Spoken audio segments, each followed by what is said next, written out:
Hello and welcome, Mr. Johnson here, and in this video we're going to be looking at electron configurations. So let's go on and get right to it.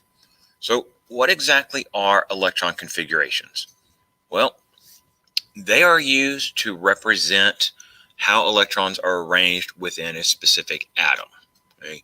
And when we do electron configurations, also referred to as orbital electron configuration models, but typically just electron configurations. Those electrons that we're trying to represent, we represent them either with numbers.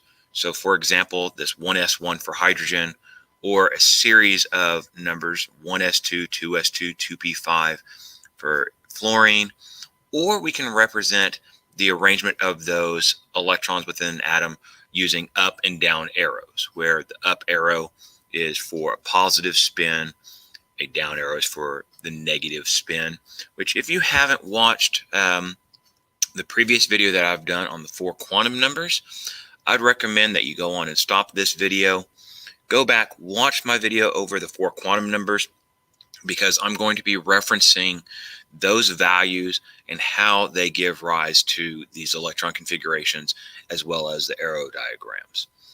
If you've already watched that video on the 4 quantum numbers, awesome, and thank you. You should already have a pretty good idea of where these numbers are coming from, but I'm still going to kind of refresh your memory as it is as I go through the 2 different ways to represent electrons within an atom. So back to electron configurations. Really and truly, what an electron configuration does is it saves us from having to talk about an electron by saying, well, I'm looking at an electron that's n equals 3, L equals 2, M sub L equals -1, S equals +1/2. That's a lot to have to talk about. Not only that, but it only pinpoints one individual electron within an atom. What electron configurations do is they give us a shorthand method of expressing the energy and position of every electron within an atom. Okay, and when we're looking at electron configurations, these things show 3 things. They show the energy level for the electrons, they show what sublevels the electrons are in, and they show the total number of electrons present. So if I look at this example up here of 1s1 for hydrogen, what that is telling me is that within energy level 1, so that would be my n value for the quantum numbers, in energy level 1, sublevel S, so that's my value of L equals 0, there is just 1 electron. So that would be my number of electrons. So again, my energy level, my sublevel, and then that number of electrons present. So I know simply by looking at 1s1 for hydrogen, I know the energy and the placement of that 1 electron. When I look at fluorine, fluorine has a total of 9 electrons. In this configuration of 1s2, 2s2, 2p5, what it tells me is that there are 2 electrons in the S sublevel of energy level 1. There's another 2 electrons in the S sublevel of energy level 2. And there are 5 electrons in the P sublevel of energy level 2. So again, the energy and the placement of all of fluorine's 9 electrons. And a lot of times what you'll find in textbooks is they start you out with arrow diagrams and then build from arrow diagrams to getting to this idea of the numbers 1s1, 1s2, 2s1, 2s2, etc. And that's what I'm going to do in this video, is build up this concept. So when we do electron configurations, there's a couple of things that you have to keep in mind. First and foremost, it's extremely important to remember that each orbital within a sublevel can only hold 2 electrons maximum. That means each orbital will have just 2 arrows when we do an arrow diagram, and one of those must be an up arrow, the other must be a down arrow. So what we can end up doing is we can, quote unquote, build a model of an atom starting at what's referred to as the ground state or lowest energy level, and then work our way upwards. So that ground state is going to be 1s. And then when we look at something like the screen is showing you 1s1, again, that exponent is simply telling you the number of electrons present at that energy level and within that sublevel. There's also 3 rules that we go by that govern electron configurations.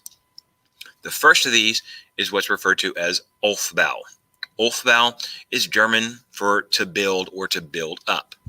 And again, if you watched my previous video on the 4 quantum numbers, I briefly mention Aufbau and talk about lowest energy. Okay? I also talk about, mainly in the previous video, about taking what came before, repeating that pattern, and then adding on to it. That's where the idea of to build comes from. In the concept of electron configurations, Aufbau is talking about lowest energy first. So even when I look at an element like hydrogen that only has 1 electron, that 1 electron can go into any one of 7 energy levels. Okay, remember, the value of N has values of 1 through 7. And that 1 electron of hydrogen can go into any of those. But based on Aufbau, that electron is going to go into the lowest energy possible. And that's energy level 1. So that's where we start. After we get more electrons and energy level 1 is full, then we move on to the next energy level 2. And once that's full, on to energy level 3, and onward we go, but always based on lowest energy first. That's Aufbau. The second rule is what's called the Pauli exclusion principle. And this says that no 2 electrons in the same atom, and that's very important, 2 electrons in the same atom can have the same set of 4 quantum numbers. So again, if you watched my previous video, I talked to you about the idea that the 4 quantum numbers are like a mailing address. They pinpoint an individual specific electron that we want to study. Well, if they're like a mailing address, then I can't have 2 electrons with the same address. So within the same atom, I cannot have the same set of 4 quantum numbers. Every electron in that atom is unique. Now, if I've got, say, 2 atoms of hydrogen, then I have 2 electrons, 1 in each hydrogen. And those 2 electrons will have the same set of 4 quantum numbers, but that's only because they're in different atoms. They're not in the same atom. The third rule is what we call Hund's rule. And this says that orbitals and suborbitals or sublevels of equal energy are going to be occupied by a single electron before a second electron enters into that orbital or suborbital. In other words, we don't pair up electrons until we have to. Okay? So with those ideas, let's go on and jump into doing some configurations. Okay? Starting out, you need to have a periodic table out. And this is how you need to go about labeling your periodic table for what we're about to do. Make sure that you've got the S block, P block, D block, and F block labeled. Make sure that you've got the rows numbered. So you can see over on the P block, I've got 2, 3, 4, 5, 6, 7. In the D block, 3, 4, 5, and 6. I've reminded myself that lanthanum is 5D. Actinium is 6D. My F block starts at 4 and then 5. And then again, my period numbers run down 1 through 7 for that S block. So make sure that you've got this downloaded, printed off, even store it as a PDF and open it up in some type of PDF program that will allow you to edit it, whatever you need to do. And as you can see by the banner, I put the link for this periodic table in the description for this video. So now that we've got all that, let's start out with hydrogen, the most basic and simple element that there is. So when I look at hydrogen, based on the periodic table, notice it has an atomic number of 1. And if this is neutral, that means I would have to have 1 electron to balance out that 1 proton. So 1 electron for hydrogen. Now, as far as where it's going to go, it's going to go into the lowest possible energy. And that's energy level 1. So N equals 1. And as we did in the previous video, for n equals 1, I only have an s sublevel, or L equals 0. So what I can do is I start down here at the bottom, because I work my way up.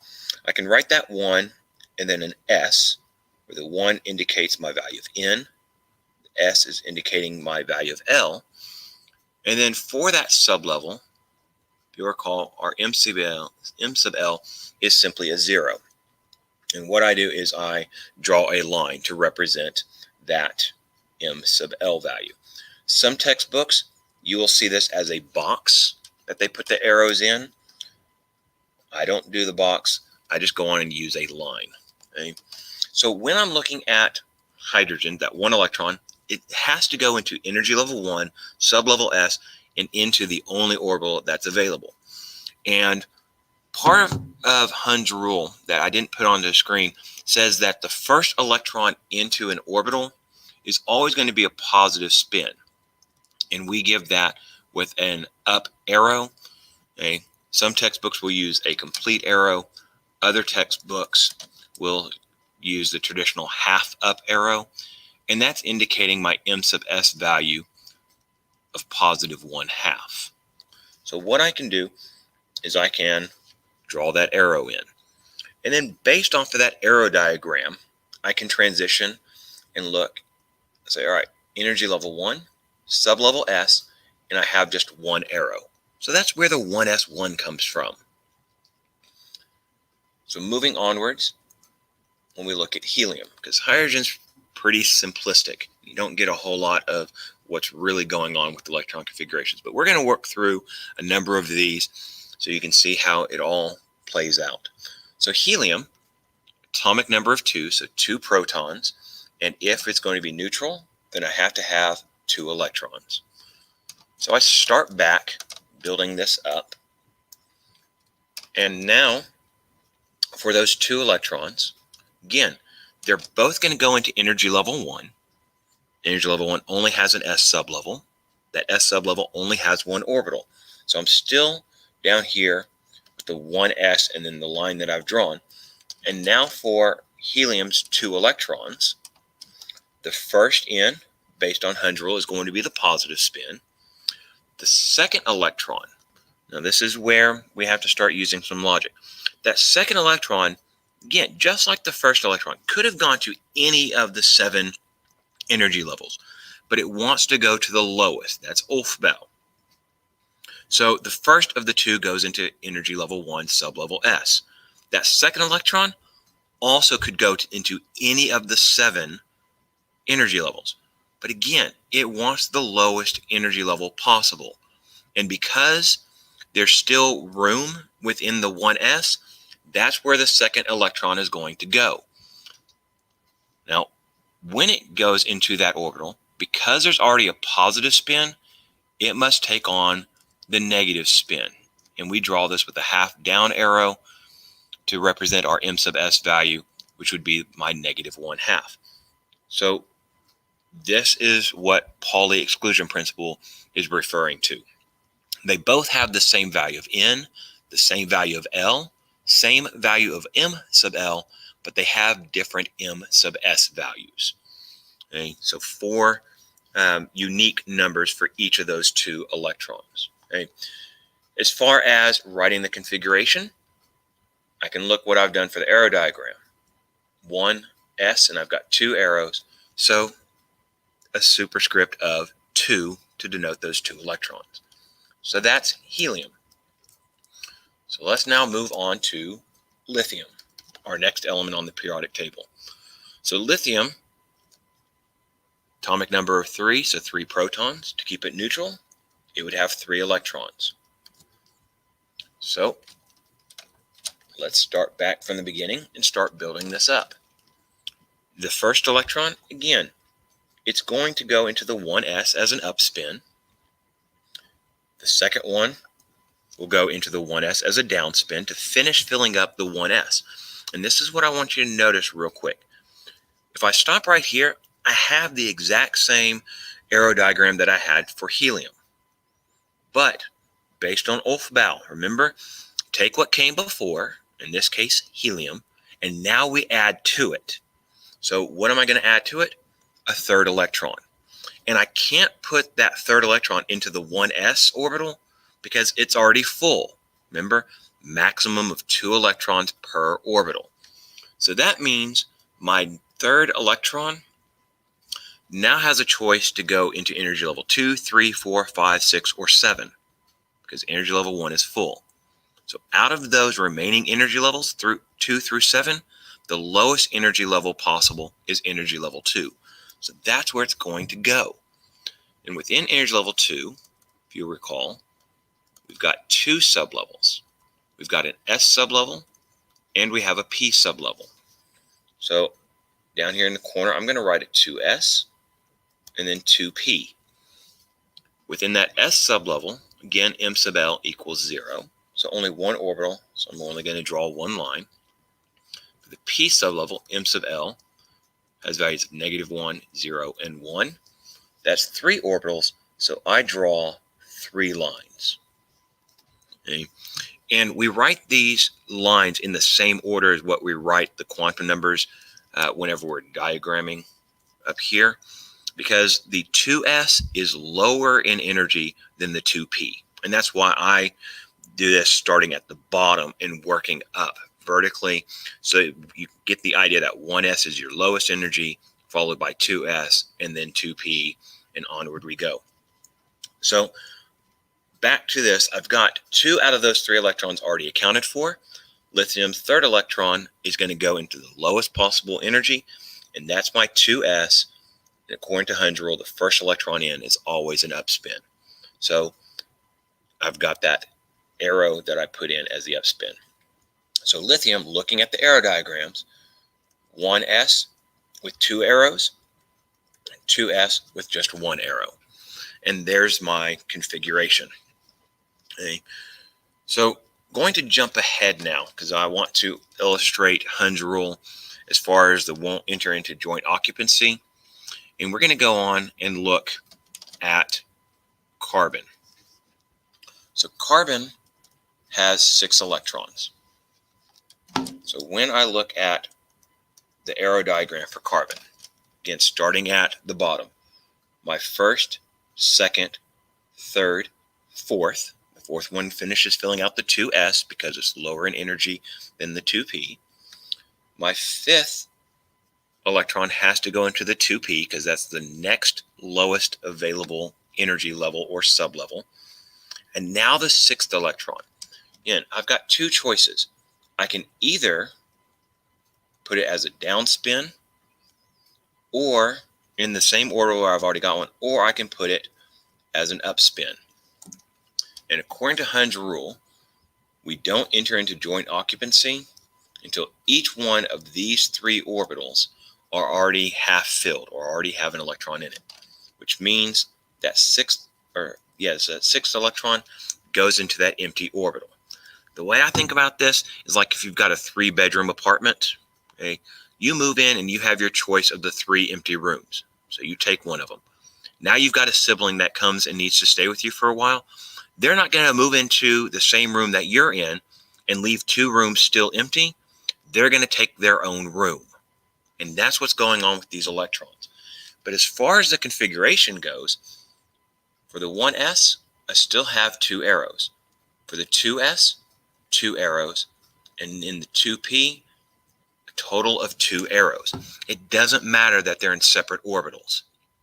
Because again, the only things that the electron configurations are showing are the energy level, the sublevels, and how many total electrons. So that is arrow diagramming, and it takes a little bit of time. What I'm going to show you now is how to just simply use the periodic table to find these electron configurations. So go to a larger periodic table, already labeled, and I'm going to start back at hydrogen. And here's what I want you to notice for hydrogen. Hydrogen is in period 1.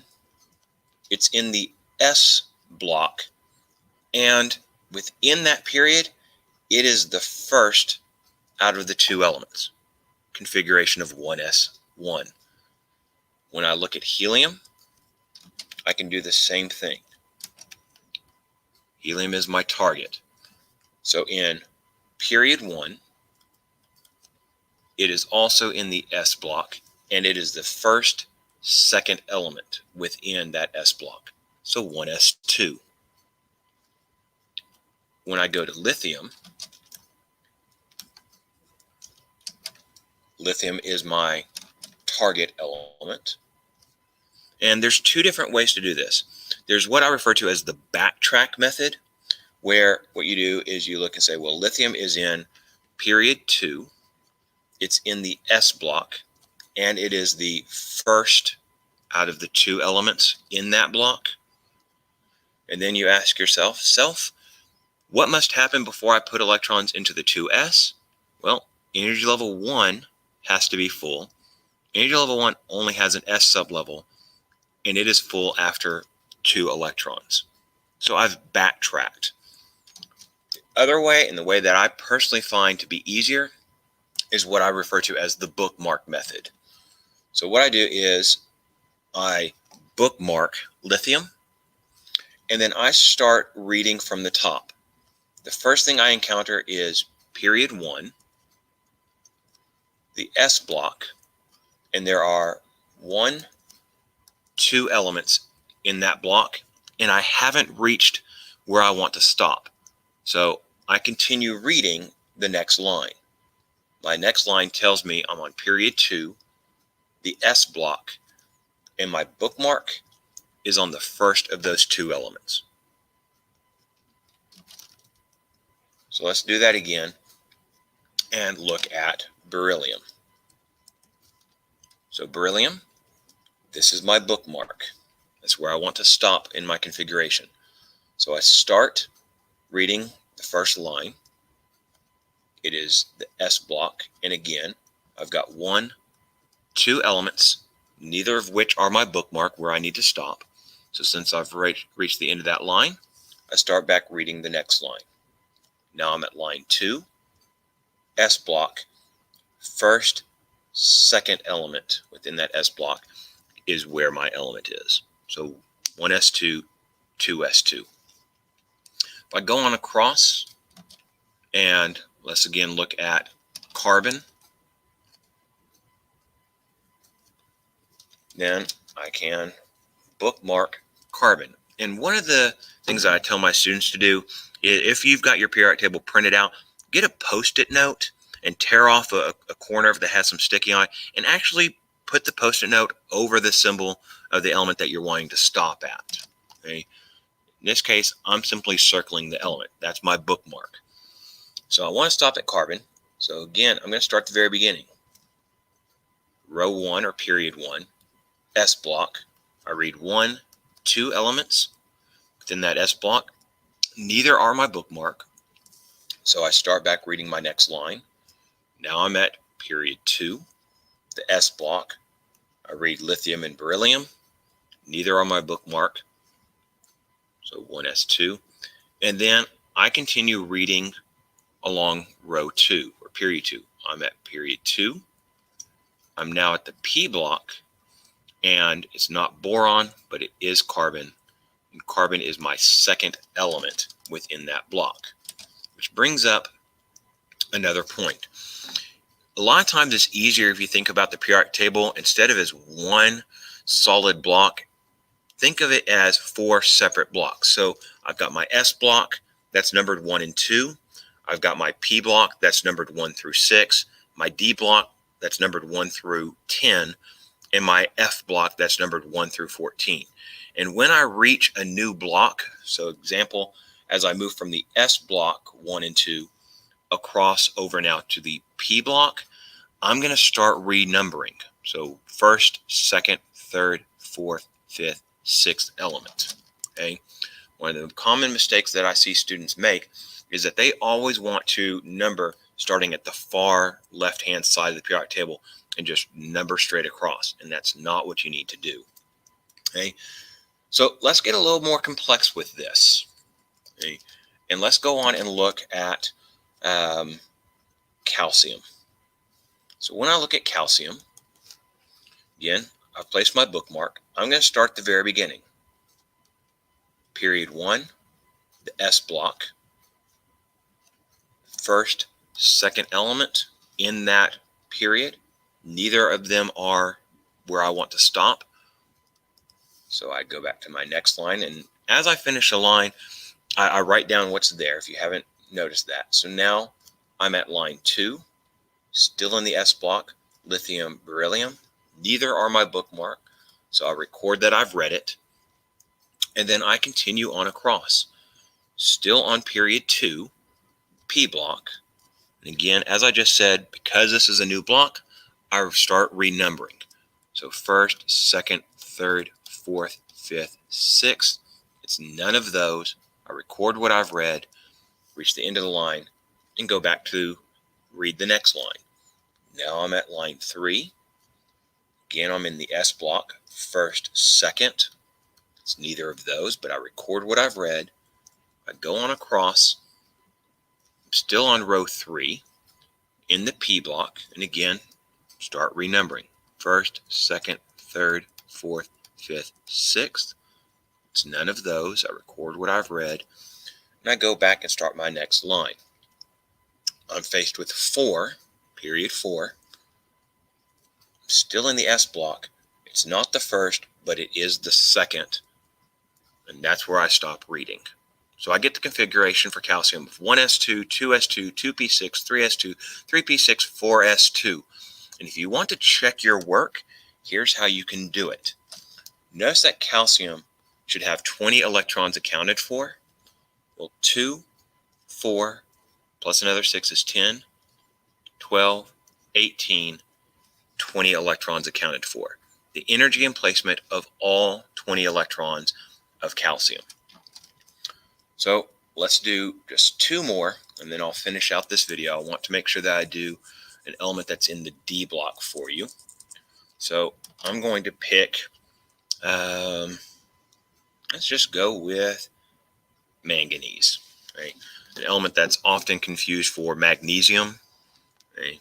Students don't read the name fully, and they think manganese and magnesium are one and the same, and they are not. But I'm stopping at manganese. So my symbol, and again, I start reading from the beginning. 1s, 2 elements. Neither of them are my bookmark, so I continue on the next line. Next line is 2s, 2 elements. Neither are my bookmark, so I record that I've read it, and then I move on across. Now I'm at 2p, and I would read through 6 elements. None of them are my bookmark. So start back my next line. Now I'm at line 3, S block, first, second element. Neither of them are my bookmark, but I write it down that I've read them. On across. Still on row 3 or period 3, that P block, first, second, third, fourth, fifth, sixth. I've read through those. None of them are my bookmark. So I start back my next line. Now I'm at row 4 or period 4, S block, first, second. Neither of them are the element I'm looking for. And now, again, separate block. This begins my D block. But as I pointed out in the previous video, when I see the D block for the first time, it actually belongs to energy level 3, because in the quantum numbers, when n equals 3, I have an S, a P, and a D sublevel, which means on the periodic table, when I see period 3, it should have an S, a P, and a D block. Well, if I'm looking at row 3, on row 3, there's only an S and a P block, which means that D block, the first time I see it, even though it's on row 4, it belongs to period 3.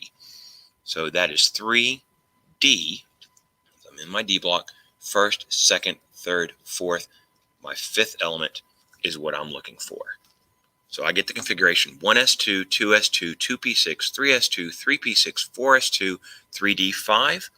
And this shows lowest energy first. This goes back to Olfbau, lowest energy. Turns out 4s is actually lower in energy than the 3d sublevel. So it gets electrons first. And the question that I get from students a lot of time is, well, why don't we just take this D block and just shift it up?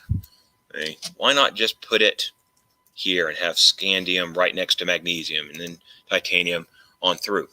Well, the reason is when you're doing configurations, if you did that, you would have 3S, 2, and then 3D, and then you would have your 3P. And it would show 3D being lower in energy than the 3P, and that's not the case. It's higher in energy. So our periodic table is set up correctly to show lowest energy first. So let's do one more within that D block. Okay. I'm going to pick one a little bit further on down. Let's go with silver.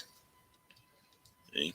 And when I'm looking at silver, and again, I haven't said, but feel free to pause the video, work this out first for yourself, and then unpause and see if you got it correct. Okay. I'm not going to mark everything down. Hopefully I've given enough examples that you kind of follow along with what I've been doing. But again, I'm going to start at 1S, 2 elements, and then move to line 2, 2S with 2 elements, on across to 2P with 6 elements, then to 3S with 2 elements, then to 3P with 6 elements. Now I'm here, 4S with 2 elements. Then after the 4S, I've got my 3D, and there are 10 elements. Then I'm back to period 4, the P block, so 4P6 to take care of those. Back to row 5 for period 5, S block with 2. And then 4D, okay, 4D, because if this is 3, this has to be 4. And 1, 2, 3, 4, 5, 6, 7, 8, 9th element into that 4D block is my silver. And there's the configuration. Okay? So that is how you use the periodic table. And I prefer the periodic table method over drawing out the arrow diagrams, because that's a lot of arrows to have to draw. There's another thing that you may have seen before where you have a diagonal arrow and it tells you the order of filling. But that to me is kind of a gimmick. You don't really learn how to do electron configurations. You learn instead how to use a chart. So I prefer the periodic table. So last little thing on this is something referred to as noble gas electron configuration. And this is a way to shorten everything, because if I go back and we look at this for silver, that's a long configuration. So what noble gas configuration allows us to do is to backtrack to the most previous noble gas. And this is only valid for elements beyond neon. So if I'm looking at silver, the noble gas that came directly before it is this of krypton. Okay? So what we can do is we can write, instead of silver being 1s2, 2s2, 2p6, 3s2, 3p6, 4s2, 3d10, 4p6, 5s2, 4d9, we recognize that krypton would have the configuration of 1s2, 2s2, 2p6, 3s2, 3p6, 4s2, 3d10, 4p6. Because notice it ends in the 4th period, the P block, and it is the 6th element in. So we can write silver with a noble gas electron configuration, or what's also referred to as a noble gas shorthand configuration, where we write krypton within brackets and then the remainder of the next energy row. So I'm telling you, within this configuration for silver, it's the configuration of krypton with the addition of the 4s2, or sorry, the 5s2 and 4d9 electrons. So this is what's referred to as a noble gas shorthand configuration.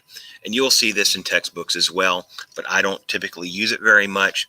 I prefer the full electron configuration, not because it's more writing, but just because you get a better idea of the energy and placement of all of the electrons within an atom. And that's the point of an electron configuration. Now, with that being said, why do we have noble gas configurations? Well, the reason being These electrons are what's referred to as the outermost electrons, and those are the ones that are involved in chemical bonds and chemical reactions. So a noble gas electron configuration is a way to look specifically at the electrons involved in bonding and reactions. So with that, I'm going to finish out this video. And as always, if you have any questions, leave them for me in the comments. Same thing if you have any ideas for a future video, leave those in the comments as well, and I'll make sure that I try to get a chance to do the video for you. Thanks, and take care.